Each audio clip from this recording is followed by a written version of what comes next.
Et il y a par contre un autre point en parlant d'appel aux dons. L'an dernier, j'avais pris la parole un peu sauvagement pendant que Christophe et Jérémy vous expliquaient ce qui se passait sur le paquet télécom pour vous faire remarquer qu'il y a des gens qui bossent là-dessus à plein temps et qu'ils ont besoin d'être financés. On a bougé depuis l'an dernier, on a progressé. On a créé une association qui s'appelle le Fonds de défense de la neutralité du net, FDNN, qu'on peut prononcer FDN2. On peut. Qu'est la tirelire. LOL. C'est pas la même, c'est pas directement rattaché, mais FDN2, c'est la structure dans laquelle on fait passer les finances dont la Quadrature a besoin pour bosser. Parce qu'on a besoin. Jérémy, moi je trouve, il bosse pas beaucoup, il fait presque un temps plein, 2 tiers temps, 18 heures par jour, pas plus. La moitié sur l'Europe, la moitié sur la France. Et puis, vous voyez bien, il est tout maigre, il faut qu'il mange. Je me vengerai. Tu te vengeras, oui, j'espère bien. Tu noteras, moi aussi, je suis tout maigre. Donc voilà, on a besoin de faire financer la Quadrature. La Quadrature a déjà des financements. On a le droit de dire de qui?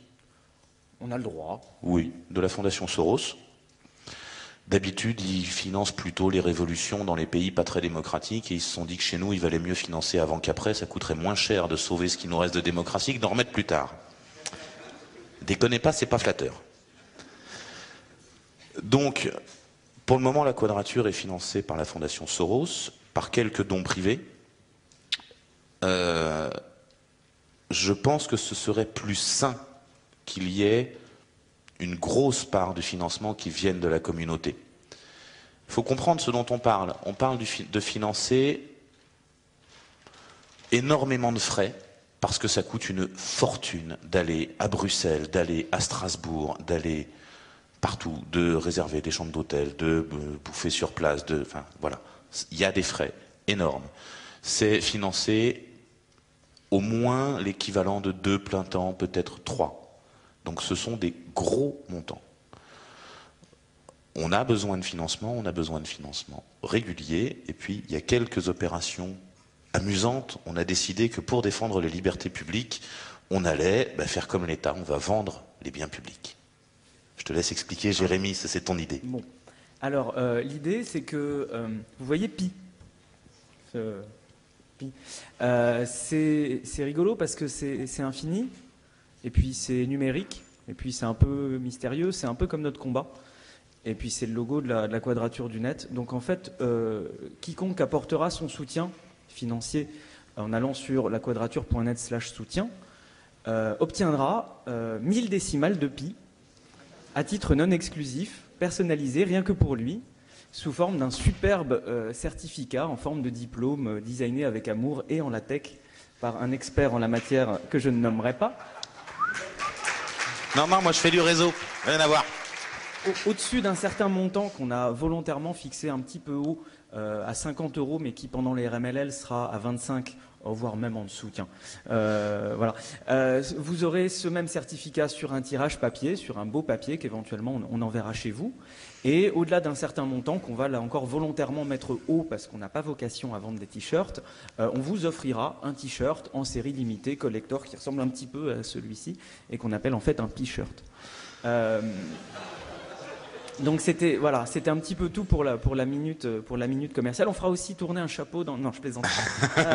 Et donc sinon ils dansent avec des ours et après il y a des gens qui jouent du flutio autour et il faut lancer des sous. Au-delà d'un montant qu'on n'a pas encore déterminé mais qui sera quelque part dans les 9 999 €, vous aurez un dîner aux chandelles et au champagne avec les cofondateurs de la Quadrature du net. Et pour coucher, c'est combien? À partir de combien tu couches? C'est beaucoup trop. Mais je m'éloigne de la conclusion que j'aurais voulu tirer, que je vais essayer de tirer en 2 ou 3 minutes de tout ça. C'est très intéressant. Je pense que les sociologues, ethnologues et autres bidules se pencheront sur la question, s'ils ne le font pas déjà, de voir que c'est nous, la bande de geeks, qui allons retourner les parlements. Alors nous, la bande de geeks, on est ceux qui connaissons le mieux Internet, ceux qui l'utilisons tous les jours depuis plus longtemps que tout le monde, et ceux qui, en quelque sorte, l'avons fabriqué. Oui. Et donc, on peut dire sans se vanter qu'on a une expertise en la matière, une expertise en matière d'Internet et des technologies numériques. Et c'est intéressant de voir qu'on utilise spécifiquement notre expertise dans quelque chose que l'on a bâti pour le préserver tel qu'on le connaît aujourd'hui et tel qu'on aime l'utiliser aujourd'hui. Et j'aimerais me livrer ici un parallèle peut-être un petit peu hasardeux. Je sais que pas grand monde aime la politique, ou en tout cas la politique telle qu'elle existe aujourd'hui à base de spectacles, de petites phrases, de connards bronzés qui ne connaissent pas leur dossier mais qui résonnent à coups de sondage, etc. Mais la politique, comme je vous l'ai vaguement expliqué, la vraie, c'est pas ça. C'est s'intéresser à la vie de la cité. Et pour s'intéresser à la vie de la cité, pour participer, il faut précisément transmettre son expertise, transmettre sa connaissance. Et donc notre rôle, ce qu'on fait tous les jours dans ces campagnes, on transmet l'expertise que l'on a de l'outil que l'on veut préserver. Mais transmettre de l'expertise, c'est un petit peu de la communication. Et c'est un petit peu un truc que les geeks savent pas bien faire en général.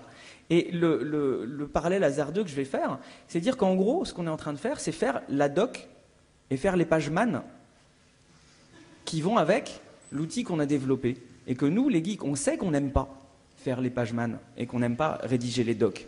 Et le problème, c'est que si on ne les fait pas, le projet, il ne va pas décoller et il n'ira pas très loin.